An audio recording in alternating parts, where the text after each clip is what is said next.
Voilà, bonjour à tous. Je vais vous souhaiter prendre la parole très, très brièvement pour vous souhaiter la bienvenue dans ce colloque ici à la Maison de la Recherche de Paris-Sorbonne, dans un colloque que nous organisons en partenariat avec l'Université Paris 7 Denis Diderot et Abigail Lang. C'est aussi un partenariat entre professeurs spécialistes de littérature française et de littérature anglo-américaine. Le colloque va donc se dérouler dans les deux langues et il a pour but, il vise de créer une sorte de bureau sur l'Atlantique. C'est un peu ambitieux, mais quand même il y a quelque chose de cette idée-là.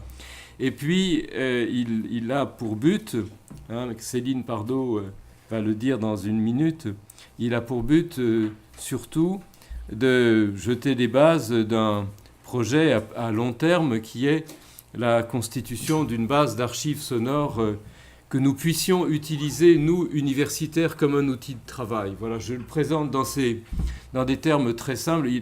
Beaucoup de choses existent, sont déjà disponibles. Je crois que le colloque montrera que nous commençons seulement à faire entrer cette dimension de l'enregistrement sonore dans la poésie, dans notre propre réflexion en tant qu'enseignant, en tant que chercheur, en tant que poète, en tant que promoteur d'agitprop, etc. Enfin, il y a toutes sortes de formes possibles, mais nous sommes freinés à l'heure actuelle en France par l'absence, je dirais, d'outils généralistes, fiables, référencés, utilisables, que l'on puisse utiliser avec des critères scientifiques satisfaisants. Et donc c'est dans cet espoir que nous nous sommes réunis. Nous engagerons la discussion avec des acteurs de ce monde et des responsables institutionnels. Ce n'est pas seulement un colloque académique. Alors, il est organisé dans le cadre,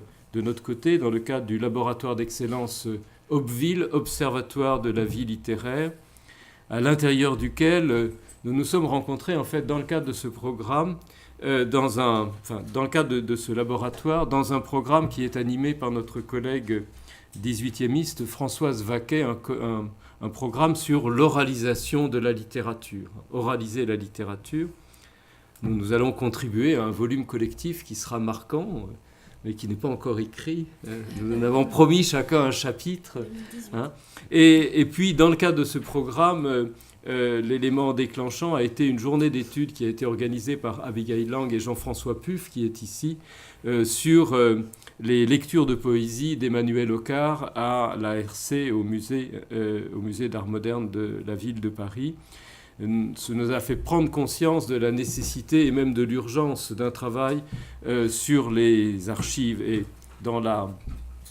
c'est dans le prolongement de ce travail que nous avons obtenu la création dans le laboratoire d'excellence d'un programme sur le patrimoine sonore de la poésie. Donc nous voilà engagés évidemment dans une entreprise au long cours. Voilà. Alors je ne vais pas ouvrir le sujet sur le fond parce que c'est Céline Pardo. Alors je la présente brièvement, c'est vraiment un plaisir pour moi de la présenter parce que Céline était mon étudiante.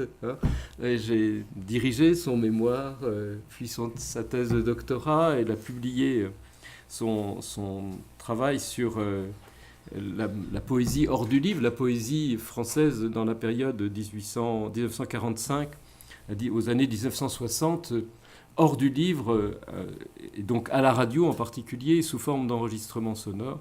Et elle vient de Pékin, elle revient de Pékin pour être ici auprès de nous, et nous la remercions. Je vais lui donner la parole, puisque c'est elle, en fait, qui va nous proposer une introduction qui constitue une vraie réflexion d'ensemble sur le sujet.